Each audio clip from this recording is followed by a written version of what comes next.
सभी सत्संगियों को प्यार भरा राधा स्वामी।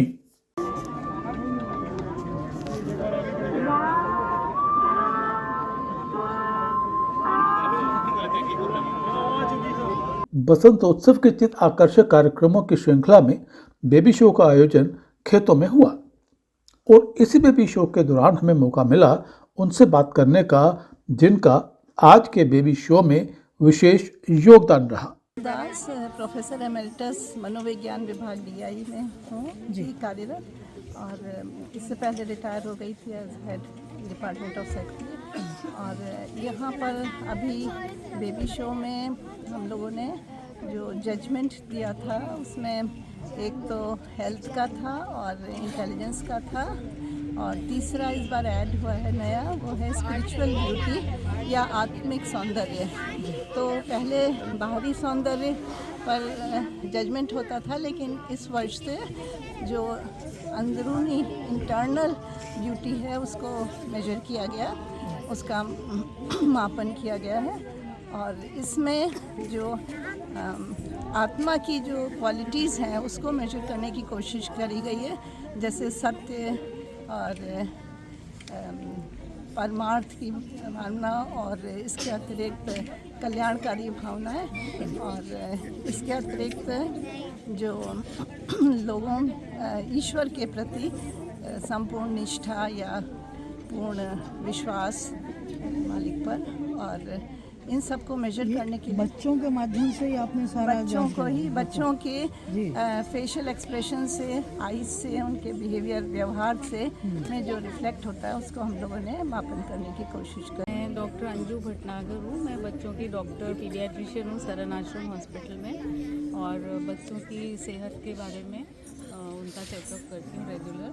और अभी आज जो फंक्शन हुआ है वो बेबी शो, जिसमें हेल्थ एक एस्पेक्ट जज किया जाता है। उसके लिए हम बच्चों का रेगुलर वेट और हाइट लेते हैं और वेट फॉर एज और हाइट फॉर एज नापते हैं। उसकी चार्ट्स बन जाते हैं तो पता चल जाता है कौन सा बच्चा कितना सेहत वाला है, नॉर्मल रेंज में है कि नहीं। और उस हिसाब से BMI भी उनका बड़े बच्चों का लेते हैं। इसके अलावा हेड सर्कमफ्रेंस से पता चलता है कि उनकी ब्रेन ग्रोथ कैसी है, और मिड आर्म सर्कमफ्रेंस भी लेते हैं जिससे न्यूट्रिशन स्टेटस का पता लगता है। और इन सबको मेजर करके फिर हम जिन बच्चों की सेहत अच्छे नॉर्मल रेंज में होती है उनको हम अच्छे मार्क्स देते हैं। इसमें हम डेंटल चेकअप भी करते हैं बच्चों का, आई चेकअप भी करते हैं कि कोई आंखों में कोई चश्मा या नंबर, और ENT चेकअप भी करते हैं, और बाकी बच्चों का सिस्टमिक एग्जामिनेशन की कोई और प्रॉब्लम तो नहीं है। अब ये मेंटल जिस तरह से आप बता रहे हैं कि इसमें क्या आप किसी मशीन का यूज़ करते हैं बच्चों का टेस्ट, या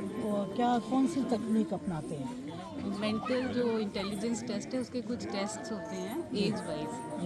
बहुत छोटे बच्चों को साउंड एंड लाइट के वो दिखाते हैं जो गोदी के बच्चे हैं, और उनसे बड़े बच्चों को ब्लॉक्स और ड्राइंग्स बताते हैं, और उससे बड़े बच्चों को मैथमेटिकल इक्वेशंस वगैरह बताते हैं। तो ये intelligence quotient, emotional quotient, social quotient, ये इनके स्केल्स होते हैं स्टैंडर्डाइज्ड, वो all over the world follow किए जाते हैं, उसी को हम लोग फॉलो करते हैं।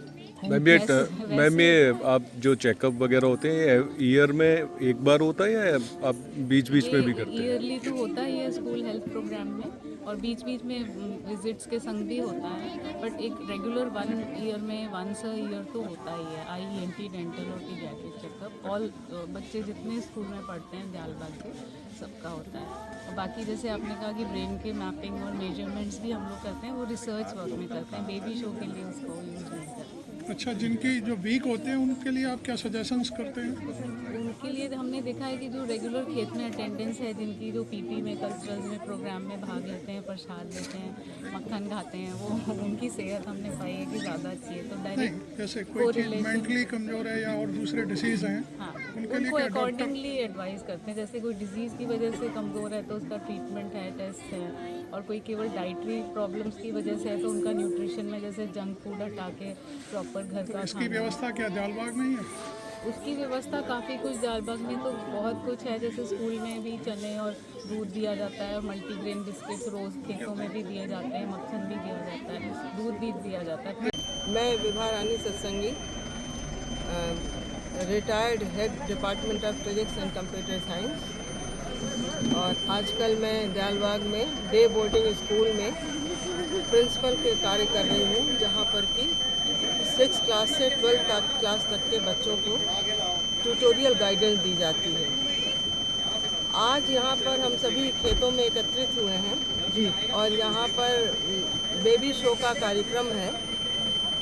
दयालबाग में छोटे बच्चों के डेवलपमेंट के लिए लगातार ही कार्यक्रम होते रहते हैं और ये सब कार्यक्रम संत सुपरमैन स्कीम के सुपर ह्यूमन स्कीम के अंतर्गत होते हैं।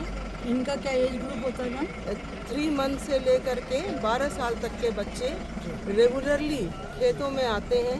ये खेतों में सेवा करते हैं, एक्सरसाइज करते हैं, अनुशासन में रहकर काम करना सीखते हैं और सबसे बढ़ के हमारे गुरु महाराज का सानिध्य प्राप्त होता है इनको, जिससे इन बच्चों का आध्यात्मिक और भौतिक दोनों ही विकास अच्छी तरह से होता है। अगर हम दुनियावी दृष्टिकोण से देखें तो ये बच्चे देखिए खुली हवा में सांस लेते हैं, जब खेतों पे आते हैं तो हमारी धरती से जुड़ते हैं, जैसा कि बाहर दुनिया में अब शायद ही कहीं होता हो। मुझे तो नहीं पता, पहले तो होता था मगर अब नहीं होता है जी। तो इसी तरह से बच्चों के डेवलपमेंट के लिए एक कार्यक्रम काफ़ी समय से यहाँ चल रहा है। एक बार हम लोग साल में बेबी शो का कार्यक्रम करते हैं, जिसमें कि 3 कैटेगरी में स्पिरिचुअल ब्यूटी, इंटेलिजेंस और हेल्थ, इन तीनों में ही बच्चों को जज करते हैं।